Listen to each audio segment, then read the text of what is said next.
Kita lanjutkan dialog kami, Mbak Sadam. Tadi saya sudah sempat menanyakan bahwa dalam penyaluran bantuan ini yang paling penting adalah agar tidak tumpang tindih. Sehingga komunikasi dan koordinasi ini menjadi hal yang sangat penting, Mas Sadam.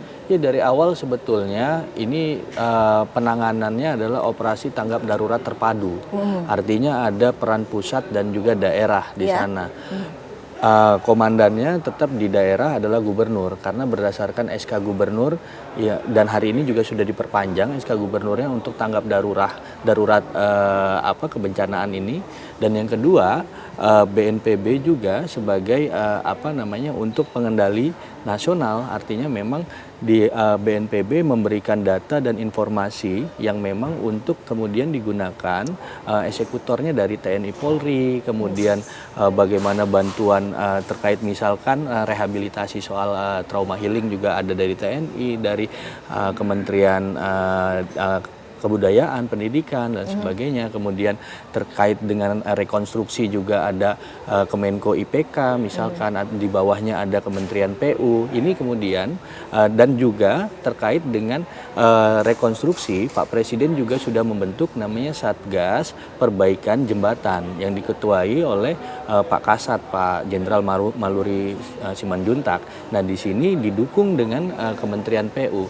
Nah, kemarin ketika rapat terbatas di Aceh itu sesungguhnya sudah mempersiapkan secara strategis sampai hal yang teknis, sampai angka yang kemudian diusulkan dari setiap badan, kementerian, lembaga dan sebagainya. Ini kemudian langsung dieksekusi oleh Pak Presiden, disetujui.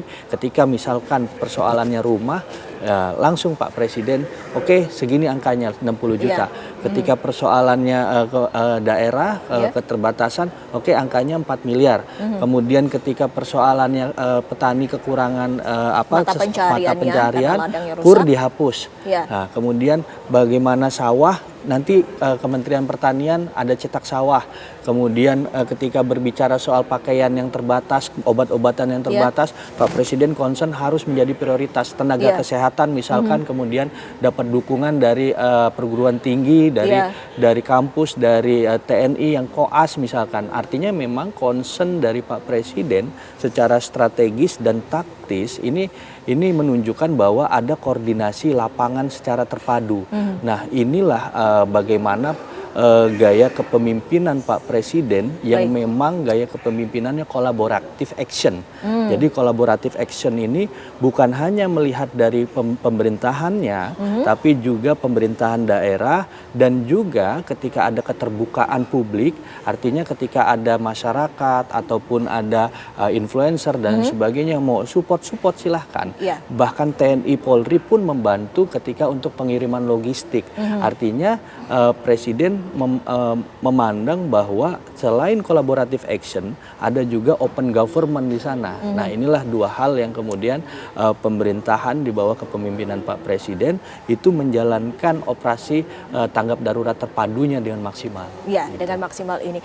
Pak Tommy, kami juga ingin mengetahui dalam penyaluran bantuan ini sedianya tentunya bagaimana menjamin bahwa distribusi ini tepat kepada pihak-pihak yang membutuhkan. Ya, ini menarik soal tumpang tindih tadi ya. Kami ingin kembali ke masa zaman tsunami di Aceh. Ketika itu banyak sekali pesawat terbang dan di bawah mobil dan hovercraft ya. Ketika itu KSAU-nya Pak Cepi Hakim ya masih itu ya. Dan itu beliau itu naruh 1 bintang 1 di Jakarta, 1 bintang 1 di Medan, 1 bintang 1 di Aceh, Iskandar Muda. Jadi setelah itu diadakan itu baru terpadu itu benar-benar jalan, yang disebut terpadu itu benar-benar terjadi, bukan teori lagi, sehingga bisa baik. Kami ingin, kalau soal terpadu itu adalah sebenarnya kombinasi dari berbagai disiplin, multidisiplin, multi institusi, multi LK lah. Nah, bagaimana ngaturnya itu ada di BNPB itu kan ada ruangan screen-nya besar-besar tuh. Kami bagaimana sih sebetulnya BNPB bisa bicara di sini mengenai command center itu terpadunya itu yang disebut resources, location, and allocation. Resourcesnya ada, locationnya ada, allocationnya yang mungkin jadi masalah sehingga tumpang tindih. Nah, itu perlu monitoring yang disebut intelligent surveillance and reconnaissance, ya intelijen pengintaian dan pengamatan. Itu harus bergerak semua dalam satu sistem IT. Kalau tidak akan terjadi tumbang tindih itu, karena setiap benda yang itu bisa dikasih transponder, bisa dikasih sensor. Nah, tapi saya ngomong mungkin terlalu teknis ya. Ini semuanya di Aceh itu dulu tidak ada sistem yang seperti ini. Tapi setelah kapal induk Amerika datang yang membawa helikopter, bukan yang besar, mereka memakai sistem satelit. Jadi setiap hari itu di pendopo Aceh muncul itu peta dari satelit pada saat itu real time situation, sehingga pergerakan manusia, barang dan sebagainya itu cepat dan waktunya tepat. Nah sekarang mungkin sudah terjadi, tapi mungkin kita mesti periksa bagaimana BNPB mengaturnya dengan di daerah dengan juga Basarnas, sehingga pergerakan manusia, barang ini semua itu terpadu, terintegrasi. Nah, itu memerlukan sebuah termasuk pergerakan udara, darat, dan laut kalau ada. Nah, itu harus menjadi satu kesatuan yang terpadu, sangat-sangat terpadu. Nah, itu bisa. Baik. Bisa. Baik. Pak Abdul, apakah benar dari BNPB dan juga tim SAR gabungan dan petugas yang saat ini telah berjalan di sana dan membantu warga yang membutuhkan ini terus mengupayakan adanya komunikasi dan juga koordinasi agar distribusi bantuan ini sudah menyeluruh ke setiap wilayah, Pak Abdul? Ya, dalam setiap fase tanggap darurat bencana, maka ada yang namanya pos komando pengendalian fase tanggap darurat. Untuk bencana banjir dan longsor di 3 provinsi ini, itu posko pengendalian utama kita bentuk di tiap provinsi. Seperti Sumatera Utara itu dipimpin oleh Jenderal Bintang 2 aktif, Deputi 3 BNPB, Mayor Jenderal Budi Irawan. Di Sumatera Barat ini langsung Sestama BNPB, dan di Aceh ini Deputi 4 bersama 1 penawaran Bintang 2 TNI untuk menjadi representasi insiden commander dari pemerintah pusat yang mendampingi insiden commander yang ditunjuk oleh pemerintah daerah, dalam ini gubernur dan wakil gubernur.